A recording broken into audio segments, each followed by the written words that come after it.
সৈয়দ মুস্তাফা আলী মানেই রসের হাঁড়ি। তার অনবদ্য সেন্স অফ হিউমার নিয়েই বোধহয় আলাদা একটা বই লিখে ফেলা যায়। আপাতত তার যে বইটি থেকে আমরা আজকের গল্পের আসর পাততে চলেছি সেটিও নিজ গুণেই বাংলা সাহিত্যের এক মানিকের খনি। সে বইয়ের নাম চাচা কাহিনী। জার্মানিতে থাকার সময় লেখকের বিভিন্ন স্মৃতির সাক্ষাৎ এই বইয়ের প্রধান উপজীব্য। সেই বই থেকেই আমাদের আজকের গল্প, বেঁচে থাকো সর্দি কাশি। গল্পটি বহু পঠিত এবং জনপ্রিয়, ফলে এ নিয়ে নতুন করে বলার কিছু নেই। নিজের শারীরিক সমস্যাকে স্বভাবজ উইট দিয়ে উপভোগ্য রম্য রচনায় পরিণত করায় আলী সাহেবের যে জুড়ি মেলা ভার, তা তো আমরা জানি। কাজেই আর দেরি না করে আসুন শুনে নেওয়া যাক সৈয়দ মুস্তাফা আলীর গল্প বেঁচে থাকো সর্দি কাশি, পাঠে আমি রৌহিন। ভয়ঙ্কর সর্দি হয়েছে। নাক দিয়ে যা জল বেরোচ্ছে তা সামলানো রুমালের কর্ম নয়। ডবল সাইজের বিছানার চাদর নিয়ে আগুনের কাছে বসেছি, হাঁচছি আর নাক ঝাড়ছি, নাক ঝাড়ছি আর হাঁচছি। বিছানার চাদরের অর্ধেকখানা হয়ে এসেছে, এখন বেছে বেছে শুকনো জায়গা বের করতে হচ্ছে। শীতের দেশ, দোর জানলা বন্ধ, কিচ্ছু খোলার উপায় নেই। জানলা খুললে মনে হয় গৌরীশঙ্করের চূড়োটি যেন হিমালয় ত্যাগ করে আমার ঘরে নাক গলাবার তালে আছেন। জানি একই রুমালে বারবার নাক ঝাড়ালে সর্দি বেড়েই চলে, কিন্তু উপায় কি? দেশে হলে রকে বসে বাইরে গলা বাড়িয়ে দিয়ে সশব্দে নাক ঝাড়তুম। এ নোংরামির হাত থেকে রক্ষা তো পেতুমই, নাকটাও কাপড়ের ঘষায় ঘষায় ছড়ে যেত না এরকম। হঠাৎ মনে পড়ল পরশুদিন এক ডাক্তারের সঙ্গে অপেরাতে আলাপ হয়েছে। ডাকসাইটে ডাক্তার, মিউনিক শহরে নাম করতে পারাটা চারটিখানি কথা নয়। যদিও জানি ডাক্তার করবে কচু, কারণ জার্মান ভাষাতেই প্রবাদ আছে, ওষুধ খেলে সর্দি সারে 7 দিনে, না খেলে 1 সপ্তাহে। তবে গেলুম তার বাড়ি। আমার চেহারা দেখেই তিনি বুঝতে পারলেন ব্যাপারটা কি। আমি শুধালুম, সর্দির ওষুধ আছে? আপনার প্রথম এবং খুব সম্ভব শেষ ভারতীয় রোগীর একটা ব্যবস্থা করে দিন। আমার এক নাক দিয়ে বেরোচ্ছে রাইন, অন্য নাক দিয়ে ওডার। ডাক্তার যদিও জার্মান, তবু হাত দুখানি আকাশের দিকে তুলে ধরলেন ফরাসি কায়দায়। বললেন, অবাক করলেন স্যার, সর্দির আবার ওষুধ নেই? কত চান? সর্দির ওষুধ হয় হাজারো রকমের। বলে আমাকে পাশের ঘরে নিয়ে গিয়ে খুললেন লাল কেল্লার সদর দরজার পরিমাণ এক আলমারি। চৌকো, গোল, কোমর মোটা, পেট ভারী 52 রকমের বোতল শিশিতে ভর্তি, নানা রঙের লেবেল, আর সেগুলোর উপর লেখা রয়েছে বিকট বিকট সব লাতিন নাম। এবারে খানদানি ভিয়েনিস কায়দায় কোমরে দুভাঁজ হয়ে বাউ করে বাঁ হাত পেটের উপর রেখে ডান হাত দিয়ে তলোয়ার চালানোর ভঙ্গিমায় দেরাজের এক প্রান্ত অবধি দেখিয়ে বললেন, বেছে নিন মহারাজ। কথাটা জার্মান ভাষায় চালু আছে। সব সর্দির দাওয়াই। আমি সন্দিগ্ধ নয়নে তার দিকে তাকালুম। ডাক্তার মুখ বেদন করে পরিতোষের ঈষৎ হাস্য দিয়ে গালের দুটি টোল খোলতাই করে দিয়েছেন। হাঁটা লেগে গিয়েছে দুকানের ডগায়। একটা ওষুধের কটমটে লাতিন নাম অতি কষ্টে উচ্চারণ করে বললুম, এর মানে তো জানিনি। সদয় হাসি হেসে বললেন, আমিও জানিনি, তবে এটুকু জানি ঠাকুরমার মার্কা কচু ঘেঁচু মেশানো দিশি দাওয়াই মাত্রেই লম্বা লম্বা ল্যাটিন নাম হয়। শুধালুম, খেলে সর্দি সারে? বললেন, গলায় একটু আরাম বোধ হয়, নাকের সুরসুরিটা হয়তো একটু আধটু কমে। আমি কখনো পরখ করে দেখিনি। সব পেটেন্ট ওষুধ, নমুনা হিসেবে বিনা পয়সায় পাওয়া। তবে সর্দি সারে না এ কথা জানি। আমি শুধালুম, তবে যে বললেন সর্দির ওষুধ আছে? বললেন, এখনো বলছি আছে, কিন্তু সর্দি সারে সে কথা তো বলিনি। বুঝলুম জার্মানি হলো কান্ট হেগেলের দেশ। বললুম, ফিসফিস করে ডাক্তার বললেন, আরেকটা তত্ত্ব কথা এইবেলা শিখে নিন। যে ব্যামোর দেখবেন 57 রকমের ওষুধ, বুঝে নেবেন সে ব্যামো ওষুধে সারে না। ততক্ষণে আমি আবার হ্যাঁচ্চো হ্যাঁচ্চো আরম্ভ করে দিয়েছি। নাক দিয়ে চোখ দিয়ে এবার আর রাইন ওডার না, একেবারে পদ্মা মেঘনা। ডাক্তার ডজন 2 কাগজের রুমাল আর একটা ওয়েস্ট পেপার বাস্কেট আমার দিকে এগিয়ে দিলেন। ধাক্কাটা সামলে প্রাণ ভরে জার্মান সর্দিকে অভিসম্পাদ দিলুম। দেখি ডাক্তার আমার দিকে তাকিয়ে মিটমিটিয়ে হাসছেন। আমার মুখে হয়তো একটু বিরক্তি ফুটে উঠেছিল, বললেন, সর্দি কাশির গুণও আছে। আমি বললুম, কচু, হাতি, ঘণ্টা। বললেন, তর্জমা করে বলুন। আমি বললুম, কচুর লাতিন নাম জানি নে, হাতি হলো এলিফ্যান্ট, আর ঘণ্টা মানে গ্লকে। হ্যাঁ মানে? আর বুঝে দরকার নেই, এগুলো কটু বাক্য। আকাশ পানে হানি ভুরুযুগল বললেন, অদ্ভুত ভাষা, হাতি আর ঘণ্টা গালাগাল হয় কি করে? একটা গল্প শুনবেন, সঙ্গে গরম ব্র্যান্ডি। আমি বললুম, প্রথমটাই চলুক, মিক্স করা ভালো নয়। ডাক্তার বললেন, আমি ডাক্তারি শিখেছি বার্লিনে। বছর তিনেক প্র্যাকটিস করার পর একদিন গিয়েছি স্টেশনে বন্ধুকে বিদায় দিতে। ফেরার সময় স্টেশন রেস্তোরাঁয় ঢুকেছি একটা ব্র্যান্ডি খাবো বলে। ঢুকেই থমকে দাঁড়ালুম। দেখি এক কোণে এক অপরূপ সুন্দরী, অত্যন্ত সাদাসিধে বেশভূষা, গরিব বললেও চলে, আর তাই বোধহয় সৌন্দর্যটা পেয়েছে তার চরম খোলতাই। নর্থ সি দেখেছেন? তবে বুঝতেন হব হব সন্ধ্যায় তার জল কিরকম নীল হয়। তারই মতো সুন্দরীর চোখ। দক্ষিণ ইটালিতে কখনো গিয়েছেন? না। তবে বুঝতেন সেখানে সোনালী রোদে রূপলী প্রজাপতির কি রাগিনী। তারই মতো ব্লন্ড চুল। ড্যানিউব নদী দেখেছেন? না। তাহলে আমার সব বর্ণনাই বৃথা। আমি বললুম, বলে যান, রস গ্রহণে আমার কণামাত্র অসুবিধে হচ্ছে না। না থাক, ওরকম বেয়ারিং পোস্টের বর্ণনা দিতে আমার মন মানে না। আমরা ডাক্তার বুদ্ধি মানুষ, ভাষা বাবদে মুখ্যু সূক্ষ্ম। অনেক মেহনত করে যে কটি মাত্র বর্ণনা কবজায় এনেছি, সেইটাও যদি না বোঝেন তবে আমার শোকটা কোথায় রাখি বলুন তো। কাতর হয়ে বললুম, নিরাশ করবেন না। আচ্ছা তবে চলুক থ্রি লেগেড রেস। ড্যানিউব নদীর শান্ত প্রশান্ত ভাবখানা তার মুখের উপর। অথচ জানেন, ড্যানিউব অগভীর নদী নয়। আর ড্যানিউবের উৎপত্তিস্থল দেখেছেন? না। তাহলে বুঝতেন সেখানে তন্নঙ্গি ড্যানিউব যেরকম লাজুক মেয়ের মতো এঁকে বেঁকে আপন শরীর ঢাকতে ব্যস্ত, এ মেয়ের মুখে তেমনি ছড়ানো রয়েছে লজ্জায় কেমন যেন আঁকু পাঁকু ভাব। এই লজ্জার ভাবটার উপরেই আমি বিশেষ জোর দিতে চাই, কারণ আপনি নিশ্চয়ই লক্ষ্য করেছেন, লজ্জা শরম বলতে আমরা যা কিছু বুঝি সেসব মধ্যযুগের পুরনো গল্পে থাকে। বেয়াত্রিচে দান্তেকে দেখে লাজুক হাসি হেসেছিলেন, আমরা তাই নিয়ে কল্পনার জাল বুনি।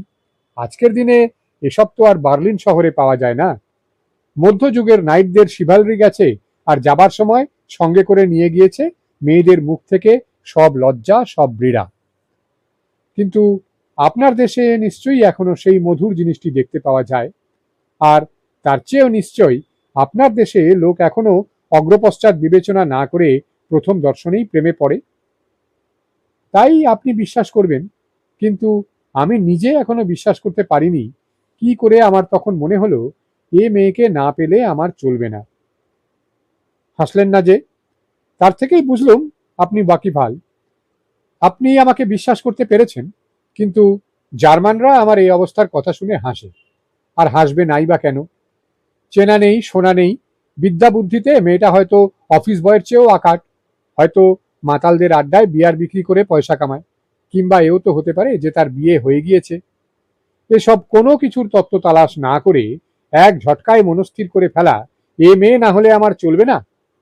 আমি কি খামখেয়ালির চেঙ্গিস খান, না হাজারো প্রেমের ডন জুয়ান? ভাবছি আর মাথার চুল ছিঁড়ছি, কোন অজুহাতে কোন আছিলায় এর সঙ্গে আলাপ করা যায়। কিছুতেই কোনো হদিশ পাচ্ছি নে। আমাদের মাঝখানে তিনটে মাত্র ছোট্ট টেবিলের যে উত্তাল সমুদ্র, সেটা পেরিয়ে ওর কাছে পৌঁছই বা কি করে? প্রবাদ আছে, প্রেমে পড়লে বোকা নাকি বুদ্ধিমান হয়ে যায়।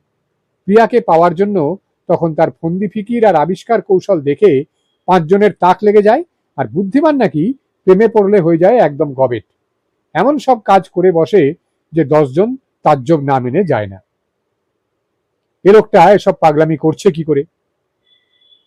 এ জীবনে সেই সেদিন আমি প্রথম আবিষ্কার করলুম যে আমি বুদ্ধিমান, কারণ পূর্ণ 1 ঘন্টা ধরে ভেবেও আমি সামান্যতম কৌশল আবিষ্কার করতে পারলুম না।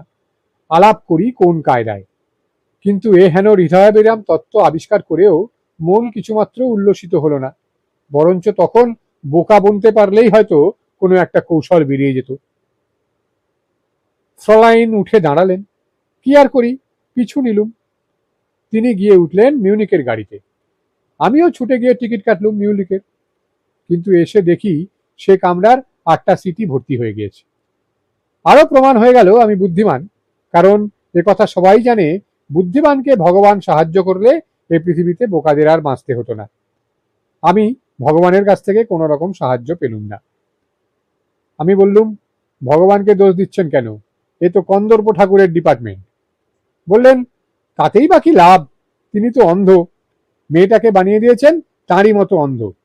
এই যে আমি একটা এত বড় অ্যাপোলো, আমার দিকে একবারের তরে ফিরেও তাকালো না। ওকে ডেকে হবে। আমি বললুম, কচু হাতি ঘন্টা। এবার ডাক্তার বাংলা কটুকাতব্যের কদর বুঝলেন, বললেন আহা হা। তারপর জার্মান উচ্চারণে বললেন, কচু হাতি ঘন্টা। খাসা গালাগাল। আমি বললুম, কামরাতে 8 জনের সিট ছিল তো বই গেল, প্রবাসে নিয়ম নাস্তি, আপনি কোনো গতিকে ধাক্কাধাক্কি করে। বললেন, তাজ্জব করালেন, এ কি আপনার ইন্ডিয়ান ট্রেন না সাইবেরিয়াগামী প্রিজনার ভ্যান? চেকার পত্র পাঠ কামরা থেকে বের করে দেবে না? দাঁড়িয়ে রইলুম বাইরের করিডোরে ঠায়। দেখি মেয়েটি যদি খানা কামরায় যায়। স্টেশনে তো খেয়েছে শুধু কফি। ঘন্টার পর ঘন্টা কাটলো, কত লোক কত কামরা থেকে উঠলো নামলো, কিন্তু আমার স্বর্গপুরী থেকে কোনো কচু হাতি ঘন্টা নামলো না। সব বেটা নিশ্চয়ই যাচ্ছে মিউনিক, আর কোথাও যেতে পারে না। মিউনিক কি পরিস্থান, না মিউনিকের ফুটপাত সোনা দিয়ে গড়া? অবাক করলে এই ইডিয়েট গুলো। প্রেমে পড়লে নাকি ক্ষুধা তৃষ্ণা লোপ পায়, একবেলার জন্য হয়তো পায়। আমি লাঞ্চ খাইনি, ওদিকে ডিনারের সময় হয়ে গিয়েছে, আমার পেটের ভিতর হুলুধ্বনি জেগে উঠছে। এমন সময় মা মেরির করুণা হলো। মেয়েটি চলল খানা কামরার দিকে, আমিও চললুম ঠিক পিছনে পিছনে। আহা, যদি একটু হোঁচট খেয়ে আমার উপরে পড়ে যায়। দুধ তো তারও উপায় নেই, উঁচু হিলের জুতো হলে গাড়ির কাঁপুনিতে তাও পড়ে যাওয়ার সম্ভাবনা থাকে। এ পড়েছে ক্রেপ সোল। ঠিক পিছন পিছন গিয়ে খানা কামরায় ঢুকলুম। ওয়েটারটা ভাবলে স্বামী স্ত্রী, না হলে তরুণ তরুণী মুখ গুমসো করে খানা কামরায় ঢুকবে কেন? বসালো নিয়ে একই টেবিলে মুখোমুখি। হে মা মেরি, নতরদাম গির্জায় তোমার জন্য আমি 100টা মোমবাতি মানত করলুম, দয়া করো মা, কিছু একটা ফিকির বাতলাও আলাপ করবার। বুদ্ধিমান বুদ্ধিমান, কোনো সন্দেহ নেই আমি বুদ্ধিমান। কোনো ফিকিরই জুটলও না, অথচ মেয়েটা বসে আছে আমার থেকে 2 হাত দূরে এবং মুখোমুখি। 2 হাত না হয়ে 2 লক্ষ যোজনও হতে পারত, কোনো ফারাক হতো না। জানালা দিয়ে এক ঝটকা কয়লার গুঁড়ো এসে টেবিলে পড়ল। মেয়েটি ভুরু কুঁচকে সেদিকে তাকাতেই আমি ঝটিটি জানালা বন্ধ করতে গিয়ে করে ফেললুম আরেক কাণ্ড। ঠাস করে জানলাটা বুড়ো আঙুলের উপর এসে পড়ে সেটাকে দিল থেঁতলে, ফিনকি দিয়ে রক্ত। মা মেরির অসীম দয়া যে কাণ্ডটা ঘটল। মেয়েটি তড়াক করে লাফ দিয়ে উঠে বলল, দাঁড়ান দাঁড়ান, আমি ব্যান্ডেজ নিয়ে আসছি। আমি নিজে ডাক্তার, বিবেচনা করুন অবস্থাটা। রুমাল দিয়ে চেপে ধরলুম আঙুলটাকে। মেয়েটি ছুটে নিয়ে এলো কামরা থেকে ফার্স্ট এডের ব্যান্ডেজ, তারপর আঙুলটার তদারকি করলো শাস্ত্রসম্মত ডাক্তারি পদ্ধতিতে। বুঝলুম মেডিকেল কলেজে পড়ে। ঝানু ডাক্তার ফার্স্ট এডের ব্যান্ডেজ বই নিয়ে বেড়ায় না, আর আনাড়ি লোক এরকম করে ব্যান্ডেজ বাঁধতে পারে না।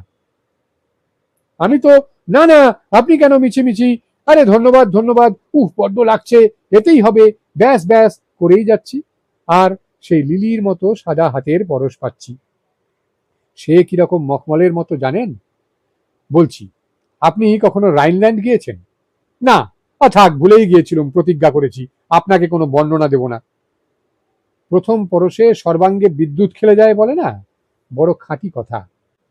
আমি ডাক্তার মানুষ, আমার হাতে কোনো প্রকারের স্পর্শকাতরতা থাকার কথা নয়, তবু আমার যে কি অবস্থাটা হয়েছিল আপনাকে সেটা বোঝাই কি করে। মেয়েটি বোধহয় টের পেয়েছিল, কারণ একবার চকিতের তরে ব্যান্ডেজ বাঁধা বন্ধ করে আমার দিকে মাথা তুলে তাকিয়েছিল। তাতে ছিল বিস্ময়, প্রশ্ন এবং হয়তোবা একটুখানি অতি সামান্য খুশির ঝিলিমিলি। তবে কি আমার হাতের স্পর্শ? কোন সাহসে এই বিশ্বাস মনে ঠাঁই দিই বলুন? আমি গুনগুন করে বললুম, জয় করে তবু ভয় কেন তোর যায় না, হায় ভীরু প্রেম হায় রে। ডাক্তার বললেন, খাসা মেলোডি তো, মানেটাও বলুন। বললুম, আফটার ইউ, আপনি গল্পটা শেষ করুন।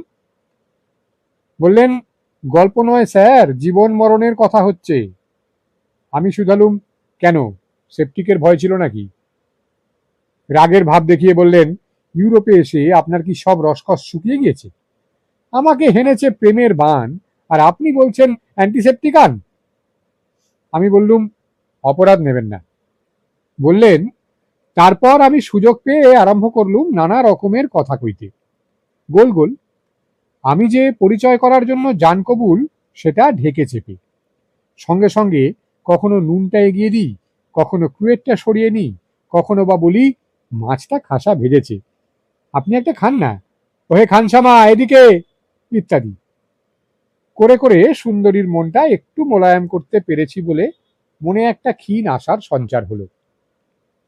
মেয়েটি লাজুক কিন্তু ভারী ভদ্র। আমার ভেজর ভেজর কান পেতে শুনলো, দু একবার ব্লাশ করলো। সে যা গোলাপি, আপনি কখনো, না থাক। কিন্তু খেলো মাত্র একটি অমলেট আর 2 স্লাইস রুটি। নিশ্চয়ই গরিব। ক্ষীণ আশাটার গায়ে একটু গত্তি লাগলো। এমন সময় ডাক্তারের অ্যাসিস্ট্যান্ট এসে জানালো রুগী এসেছে। ডাক্তার বললেন, এক্ষুনি আসছি। ফিরে এসে কোনো ভূমিকা না দিয়েই বললেন, মিউনিকে নামলুম এক বস্ত্রে। এমন ভান করে কেটে পড়লুম যাতে মেয়েটি মনে করে আমি ভ্যান থেকে মাল নামাতে গেলুম। যখন গুড বাই বলে হাত বাড়ালুম, সে তখন একবার আমার দিকে তাকিয়েছিল। প্রেমে পড়লে নাকি মানুষের পাখা গজায়, হবেও বা, কিন্তু এ কথা নিশ্চয়ই জানি মানুষ তখন চোখে মুখে এমন সব নতুন ভাষা পড়তে পারে যার জন্য কোনো শব্দরূপ ধাতুরূপ মুখস্থ করতে হয় না। তবে সে পড়াতে জল থাকে বিস্তর, কাকতালীয় এন্টার। আমি দেখলুম লেখা রয়েছে বিষাদ, কিন্তু পড়লুম এই কি শেষ? আমি অবাক হয়ে শুধালুম, বার্লিন থেকে মিউনিক অব্দি হামলা করে এসে স্টেশনে খেই ছেড়ে দিলেন? ডাক্তারদের বাঁকা হাসিটা হেসে বললেন, আদপেই না, কিন্তু কি আর দরকার পিছু নিয়ে, মেডিকেল কলেজে পড়ে, ওতেই ব্যাস। সেদিনই গেলুম মেডিকেল কলেজের রেস্তোরাঁয়, লাঞ্চ খেতে নিশ্চয়ই আসবে। এবারে মেয়েটি আর লজ্জা দিয়ে মনের ভাব ঢাকতে পারল না। আমাকে দেখা মাত্র আপন অজানাতে চেয়ার ছেড়ে এসে হাত বাড়ালো। সঙ্গে সঙ্গে সমস্ত মুখে যে খুশি ছড়িয়ে পড়ল তা দেখে আমার মনে আর কোনো সন্দেহ রইল না, ভগবান মাঝে মাঝে বুদ্ধিমানকেও সাহায্য করেন। ততক্ষণে মেয়েটি তার আপন হারা আচরণটাকে সামলে নিয়েছে, লজ্জা এসে আবার সমস্ত মুখ ঢেকে ফেলেছে। ডাক্তার খানিকক্ষণ ভেবে নিয়ে বললেন, এখানেই যদি শেষ করা যেত তবে মন্দ হতো না, কিন্তু সর্দি কাশির তো তাহলে কোনো হিল্লে হয় না, তাই কমিয়ে সমিয়ে একটু তাড়াতাড়ি শেষ করে দিই। আমি বললুম, কমাবেন না, তালটা একটু দ্রুত করে দিন। আমাদের দেশের ওস্তাদরা খানিকটা গান করেন বিলম্বিত এক তালে, কিন্তু শেষটা করেন দ্রুত তেতালে। ডাক্তার বললেন, দুঃখিনী মেয়ে, বাপ মা নেই, এক খান্ডার পিসির বাড়িতে মানুষ হয়েছে, দুমুঠো খেতে দেয়, পড়তে দেয়, ব্যাস। কলেজের ফিসটি পর্যন্ত বেচারি জোগাড় করে মাস্টারি করে। তাতে আমার কিছু বলার নেই, কিন্তু আমার ঘোরতর আপত্তি, এভাবে বুড়ি এমন নজরবন্দি করে রেখেছে যে চকিটা হরিণীর মতো সমস্তক্ষণ সে শুধু ডাইনে তাকায়, বাঁয়ে তাকায়, ওই বুঝি পিসি দেখে ফেলে সে পরপুরুষের সঙ্গে কথা কইছে। আমি তো বিদ্রোহ করে বললুম, এ কি বুকনারার হারেম না তুর্কি পাশার জেনা? এ অত্যাচার আমি কিছুতেই সইব না। এভা শুধু আমার হাত ধরে বললে, প্লিজ প্লিজ, তুমি আরেকটু বরদাস্ত করে নাও, আমি তোমাকে হারাতে চাইনি। এর বেশি সে কখনো কিচ্ছু বলেনি। এই মোকামে পৌঁছাতে আমার লেগেছিল ঝাড়া 1 মাস। বিবেচনা করুন, 7 দিন লেগেছিল প্রেম নিবেদন করতে, 15 দিন লেগেছিল হাতখানি ছুঁতে, তারও 1 সপ্তাহ পর সে আমায় বললে কেন সে এমন ভয় ভয় ডাইনে বাঁয়ে তাকায়। থিয়েটার সিনেমা মাথায় থাকুক, আমার সাথে রাস্তায় বেরোতে রাজি হয় না, পাশে পিসি দেখে ফেলে। একদিন আমি থাকতে না পেরে বললুম, তোমার পিসির কি কুইন্টুপ্লেট আছে নাকি, যে তারা মিউনিকের সব স্ট্র্যাটেজিক পয়েন্টে দাঁড়িয়ে তোমার উপর নজর রাখছে? উত্তরে শুধু কাতর স্বরে বলে, প্লিজ প্লিজ। যা কিছু আলাপ পরিচয়, ঘনিষ্ঠতা, আত্মীয়তা, সব ওই কলেজ রেস্তোরাঁয় বসে। সেখানে ভিড় সার্ডিন টিনের ভিতর মাছের মতো, চেয়ারে চেয়ারে ঠাসাঠাসি, কিন্তু তার হাতে যে হাতখানা রাখবো তারও উপায় নেই, কেউ যদি দেখে ফেলে। আমি বললুম, সম্মুখে রয়েছে সুধা পারাবার, নাগাল না পায় তবু আঁখি তার, কেমনে সরাবো কুহেলিকার এই মাধারে। ডাক্তার বললেন, মানে বলুন। আমি বললুম, আপ যাইয়ে পরে বলবো। ডাক্তার বললেন, সেই ভিড়ের মাঝখানে কিংবা করিডোরে দাঁড়িয়ে আলাপচারিতা। করিডোরে কথা কওয়া যায় প্রাণ খুলে, কিন্তু তবু আমি রেস্তোরাঁর ভিড়ই পছন্দ করতুম, কারণ সেখানে দৈবাৎ কচিত কখনো এভা তার ছোট্ট জুতোটি দিয়ে আমার পায়ের উপর দিত চাপ। তার মাধুর্য আপনাকে কি করে বোঝাই। এভাকে পরে নিবিড়তর করে চিনেছি, কিন্তু সেই পায়ের চাপ যে আমাকে কত কথা বলেছে, কত আশ্বাস দিয়েছে, সেটা কি করে বোঝাই।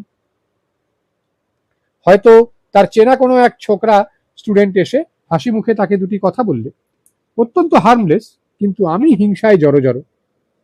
টেবিলের ওপর রাখা আমার হাত দুটো কাঁপতে আরম্ভ করেছে, আমি আর নিজেকে সামলাতে পারছি না। এমন সময় সেই পায়ের মৃদু চাপ, সব সংশয়ের অবসান, সব দুঃখ অন্তর্ধান। ডাক্তার বললেন, তাই আমার দুঃখ আর বেদনার অবধি রইল না। এই বিরাট মিউনিক শহরে লক্ষ লক্ষ নরনারী নিভৃতে মনের ভার নামাচ্ছে, নিষ্ঠুর সংসারে লড়বার শক্তি একে অন্যের সঙ্গ সুখ স্পর্শ সুখ থেকে আহরণ করে নিচ্ছে, আর আমি তারই মাঝে এমন কিছুই করে উঠতে পারছি নে যাতে করে এভাকে অন্তত একবারের মতো কাছে টানতে পারি। শেষটায় আর সইতে না পেরে একদিন এভাকে কিচ্ছু না বলে ফিরে গেলুম বার্লিন। সেখান থেকে লিখে জানালুম, ওরকম কাছে থেকে না পাওয়ার দুঃখ আমার পক্ষে সহ্য করা অসম্ভব হয়ে উঠেছে। আমার নার্ভস একদম গেছে। তোমার কাছ থেকে বিদায় নিয়ে আসা আমার কিছুতেই হয়ে উঠত না। তোমার মুখের কাতর ছবি আমার চলে আসার সব শক্তি নষ্ট করে ফেলত। আমি বললুম, আপনি তো দারুণ লোক মশাই। তবে হ্যাঁ, আপনাদের নিশ্চয়ই বলেছেন বটে, কড়া না হলে প্রেম মেলে না। ডাক্তার বললেন, ঠিক উল্টো, কড়া হতে পারলে তো মিউনিক থেকে পালাতুম না। পলায়ন জিনিসটা কি বীরের লক্ষণ? তা সে কথা থাক। উত্তর পেলুম সঙ্গে সঙ্গেই। সে চিঠিটা আমি এতবার পড়েছি যে তার ফুল স্টপ কমা পর্যন্ত আমার মুখস্থ হয়ে গিয়েছে, এবং তার চেয়েও বড় কথা, সে চিঠিটির বক্তব্য আমার কাছে সম্পূর্ণ অবিশ্বাস্য ঠেকল। আপনাদের দেশে অবিশ্বাস্য বলে কোনো জিনিস নেই। ভিখিরিকে মাথায় তুলে নিয়ে আপনাদের দেশে হাতি হামেশাই রাজা বানায়, কিন্তু জার্মানিতে তো সেরকম ঐতিহ্য নেই। চিঠিতে লেখা ছিল, বেশি লিখব না, আমারও অসহ্য হয়ে উঠেছে, তাই স্থির করেছি তোমার ইচ্ছা মতো তোমায় আমায় একবার নিভৃতে দেখা হবে, তারপর বিদায়।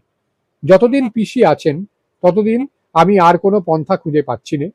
তুমি আসছে বুধবার দিন আমাদের বাড়ির সামনের ফুটপাতে অপেক্ষা করো, আমি তোমাকে আমার ঘরে নিয়ে আসব। ডাক্তার বললেন, বিশ্বাস হয় আপনার?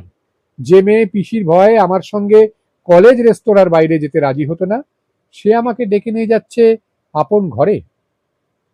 আমি বললুম, পিরিতি সাগরে ডোবার পূর্বে যে রাধা সাপের ছবি মাত্র দেখেই অজ্ঞান হতেন, সেই রাধাই অভিসারে যাওয়ার সময় আপন হাত দিয়ে পথের পাশের সাপের ফণা চেপে ধরেছেন, পাছে সাপের মাথার মণির আলোকে কেউ তাকে দেখে ফেলে। ডাক্তার বললেন, তাই বটে, তবে কিনা আমি রাধার প্রেম কাহিনী কখনো পড়িনি। সে কথা থাক। আমি মিউনিক পৌঁছলাম সন্ধ্যের দিকে। কয়লার গুঁড়োয় সর্বাঙ্গ ঢেকে গিয়েছিল বলে ঢুকলুম একটা পাবলিক বাথে স্নান করতে। টাবে বসে সর্বশরীর দলাই মলাই করে আর গরম জলে সেদ্ধ চিংড়িটার মতো লাল হয়ে যখন বেরোলুম, তখন আর হাতে বেশি সময় নেই।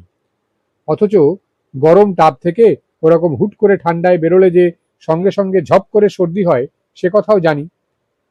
চানটা যে না করলেও হতো, সে তত্ত্বটা বুঝতে পারলুম রাস্তায় বেরিয়ে, কিন্তু তখন আর আফসোস করে কোনো ফায়দা নেই। সেই ডিসেম্বরের শীতে চললুম এভাবে এভার বাড়ির দিকে, মা মেরির ওপর ভরসা করে যে এ যাত্রায় সর্দিটা নাও হতে পারে। আমি বললুম, আমরা বাংলায় বলি দুগ্গা বলে ঝুলে পড়লুম। ডাক্তার বললেন, 11:30টার পরে গিয়ে দাঁড়ালুম এভার বাড়ির সামনের রাস্তায়। টেম্পারেচার তখন শূন্যেরও নিচে, আপনাদের পাগলা ফারেনহাইটের হিসেবে 32-এর ঢের নিচে।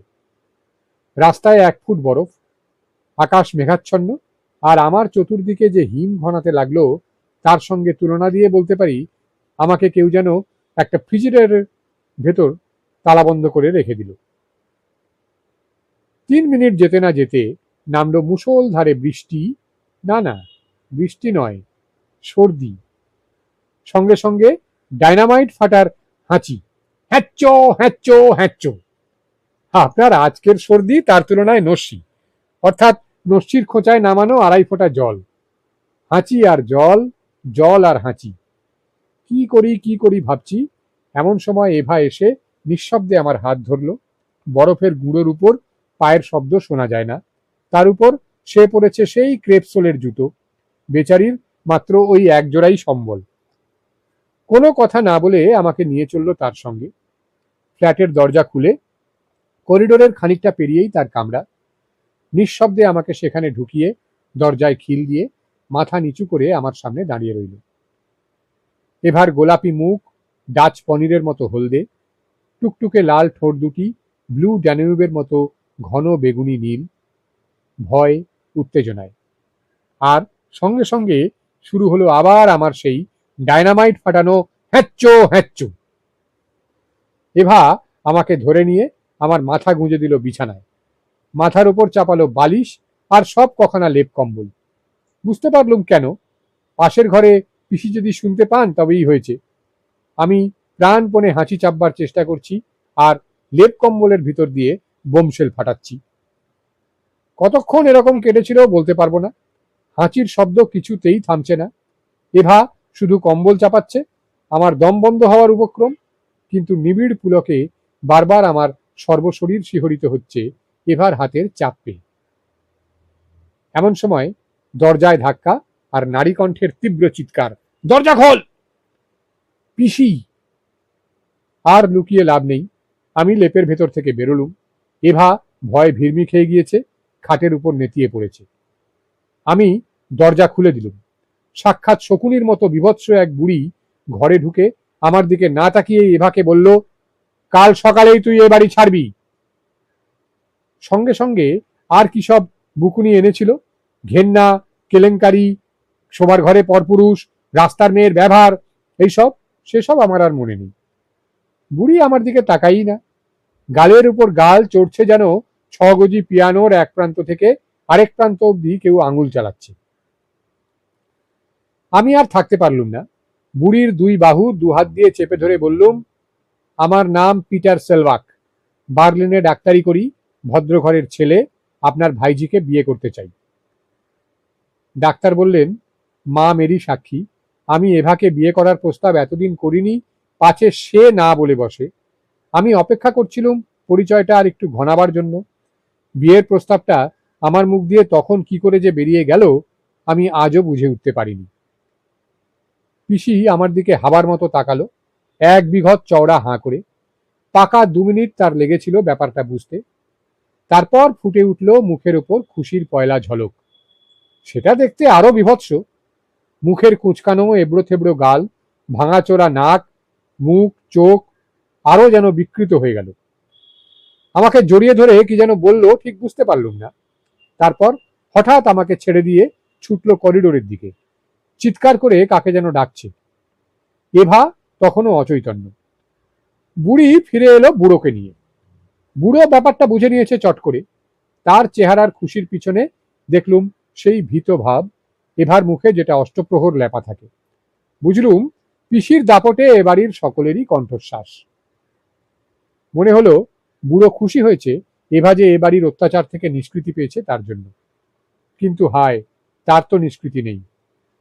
ডাক্তার বললেন, সেই দুপুর রাতে ওয়াইন এলো, শ্যাম্পেন এলো, হোটেল থেকে সসেজ কাটলেট এলো, হই হই রই রই। এভা সম্বিতে ফিরেছে। বুড়ো শ্যাম্পেন টানছে জলের মতো। বুড়ি এক গ্লাসেই টং। আমাকে জড়িয়ে ধরে শুধু কাঁদে আর এভার বাপের কথা স্মরণ করে বলে, ভাই বেঁচে থাকলে আজ সে কি খুশিটাই না হতো। আর এভা আমাকে শুধু একবার কানে কানে বলল, জীবনেই প্রথম শ্যাম্পেন খাচ্ছি, তুমি আমার উপর একটু নজর রেখো। ডাক্তার উৎসাহিত হয়ে আরো কি কি যেন বলতে যাচ্ছিলেন, এমন সময় আস্তে আস্তে দরজা খুলে ঢুকলেন এক সুন্দরী। হ্যাঁ, সুন্দরী বটে। এক লহমায় আমি নর্থ সির ঘন নীল জল, দক্ষিণ ইটালির সোনালী রোদে রূপালী প্রজাপতি, ড্যানিউবের শান্ত প্রশান্ত ছবি, সেই ড্যানিউবের লজ্জাশীল দেহছন্দ, রাইনল্যান্ডের শ্যামলিয়া, মোহনিয়া, ইন্দ্রজাল সব কিছুই দেখতে পেলুম। আর সে কি লাজুক হাসি হেসে আমার দিকে তিনি হাত বাড়ালেন। আমি মাথা নিচু করে ফরাসিস কায়দায় তার চম্পক করাঙ্গুলি প্রান্তে ওষ্ঠ স্পর্শ করে মনে মনে বললুম, বেঁচে থাকো সর্দি কাশি, চিরজীবী হয়ে তুমি। এতক্ষণ আমার কণ্ঠে শুনলেন সৈয়দ মুজতবা আলীর গল্প বেঁচে থাকো সর্দি কাশি। ভালো লেগে থাকলে একটা লাইক আর কয়েকটা শেয়ার করে ফেলুন চটপট। আর ভালো না লাগলে একটা কড়া মন্তব্য করে ফেলুন মন্তব্যের বাক্সে। অবশ্য শুধু মন্তব্যের বাক্সই নয়, ফেসবুকের দেওয়ালও খোলা রয়েছে আপনারই জন্য। আর শুধু কড়া পাক নয়, মোলায়েম পাকের মন্তব্যও আমরা খাইয়া থুড়ি শুনিয়া থাকি। আরও কি ধরনের গল্প শুনিতে চান তাহাও শুনিয়া এবং প্রয়াস করিয়া থাকি। অতএব চলে আসুন, গল্পে আড্ডায় ভালো থাকি সবাই মিলে, ভাবনায় চেতনায় সংগ্রামে থাকি। দেখা হবে খুব শিগগিরই আবার। আজ আসি,